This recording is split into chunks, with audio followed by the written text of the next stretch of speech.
ಉತ್ತರ ಈಗ ಹಿಂದೆ CM ಅವರು ಅದನ್ನ ಅನುಮೋದನೆ ಮಾಡಿದ್ದಾರೆ. ಕೃಷ್ಣ ಬೈರೇಗೌಡನು ಕಟ್ಟಬೇಕಂತ ಈಗಾಗಲೇ ಅವರು ಕಟ್ತೀನಿ ಅಂತ ಅಗ್ರಿಮೆಂಟ್ ಮಾಡ್ಕೊಂಡು 1 ಕೋಟಿ ಕಟ್ಟಿದ್ದಾರೆ.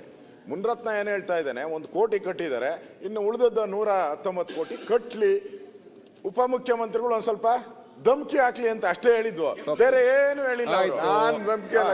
ಈಗ ಎಂಬೆಸಿ ಹೆಸರು ಹಾಕ್ಬೇಕು, ಮುನ್ರತ್ನ ಕಂಪನಿ ಅಂತ ಒಂದು ನೀವು ಅಗ್ರಿಮೆಂಟ್ ಮಾಡ್ಬಿಟ್ಟಿದ್ದೀರಲ್ಲ, ಅಗ್ರಿಮೆಂಟ್ ಯಾರ ಜೊತೆ ಉತ್ತರ ಬೇಡ. ಅಗ್ರಿಮೆಂಟ್ ಆಗೌಟಿದೆ, ಅಗ್ರಿಮೆಂಟ್ ಆಗಿಲ್ಲ ಅಂದ್ರೆ ಪ್ರಶ್ನೆ ಬರ್ತಾ ಇತ್ತು. ಸಭಾಧ್ಯಕ್ಷರೇ, ಉಪಮುಖ್ಯಮಂತ್ರಿಗಳು ಇಲ್ಲ ನನ್ಗೆ ಉತ್ತರ ಕೊಡಿ. ಉಪಮುಖ್ಯಮಂತ್ರಿಗಳಿದ್ರೆ ಜಾರ್ಕೊಳ್ಳೋ ಪ್ರಶ್ನೆ ಬೇಡ. ಇದು ಸರ್ಕಾರದ ಅವಶ್ಯಕತೆ ಇದೆಯಲ್ಲ ಅನ್ನೋದಕ್ಕೆ ಉತ್ತರ ಕೊಡ್ಲಿ.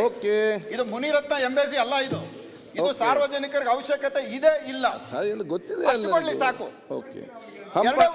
ಕೃಷ್ಣ ಬೈರೇಗೌಡರು ನನ್ನ ಹತ್ರ ಮಾತಾಡಿದ್ದಾರೆ, ಪರಿಸ್ಥಿತಿ ಬಗ್ಗೆ ತಿಳಿಸಿದ್ದಾರೆ. ಅವ್ರ ಕ್ಷೇತ್ರ, ಅವ್ರು ಹೇಳಿದ ಮಾತನ್ನ ಗಮನದಲ್ಲಿ ಇಟ್ಕೊಂಡಿದ್ದೀನಿ. ಅವ್ರದ್ದು ಪಬ್ಲಿಕ್, ನಿಮ್ದು ಪ್ರೈವೇಟ್, ಇಷ್ಟೇ. ಸುಮ್ಮನೆ ಬಾದರ್ಲಿ ಅವರು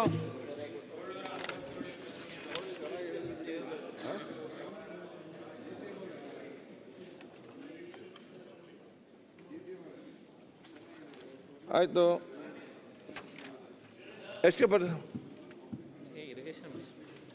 ಸನ್ಮಾನ್ಯ ಅಧ್ಯಕ್ಷರೇ, ಸನ್ಮಾನ್ಯ ಬಾದರ್ಲಿ ಹಂಪನಗೌಡರ ಪ್ರಶ್ನೆಗೆ ಉತ್ತರವನ್ನು ಒದಗಿಸಿದ್ದೇವೆ. ಕೇಳಿರ್ತಕ್ಕಂಥ ಪ್ರಶ್ನೆ, ನನ್ನ ಮತಕ್ಷೇತ್ರದಲ್ಲಿ ಅಂಬಾದೇವಿ ದೇವಸ್ಥಾನ 400 ವರ್ಷಗಳ ಇತಿಹಾಸ ಇರತಕ್ಕಂಥ ಒಂದು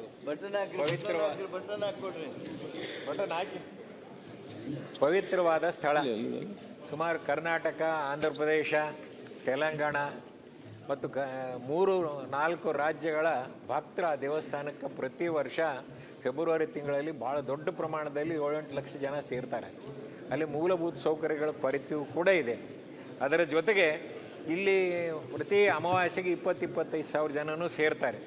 ಈ ತಾಣವನ್ನು ಪ್ರವಾಸಿ ತಾಣವನ್ನಾಗಿ ಘೋಷಣೆ ಮಾಡಬೇಕು ಅಂತ ಒಂದು ಮಾನ್ಯ ಮಂತ್ರಿಗಳಲ್ಲಿ ಸರ್ಕಾರಕ್ಕೆ ಒಂದು ಪ್ರಸ್ತಾವನೆಯನ್ನು ಸಲ್ಲಿಸಿದ್ದೆ. ಆ ಪ್ರಸ್ತಾವನೆ ಸಲ್ಲಿಸಿದ್ದೇವೆ. ದಯವಿಟ್ಟು ಅದರ ಜೊತೆಗೆ ಇನ್ನೊಂದು ವಿಚಾರ, ಈ ಒಂದು ದೇವಸ್ಥಾನ ಪ್ರಸಾದ್ 2 ಸ್ಕೀಮ್ನಲ್ಲಿ ಕೂಡ ಅದಕ್ಕೆ ಒಂದು ಈಗಾಗಲೇ DPR ಅನ್ನು ತಯಾರು ಮಾಡಿಸಿ ಜಿಲ್ಲಾಧಿಕಾರಿಗಳ ಮುಖಾಂತರ ಕಳಿಸಿಕೊಡಲಾಗಿದೆ.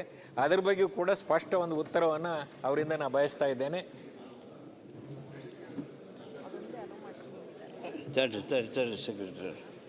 ಸನ್ಮಾನ್ಯ ಅಧ್ಯಕ್ಷರೇ,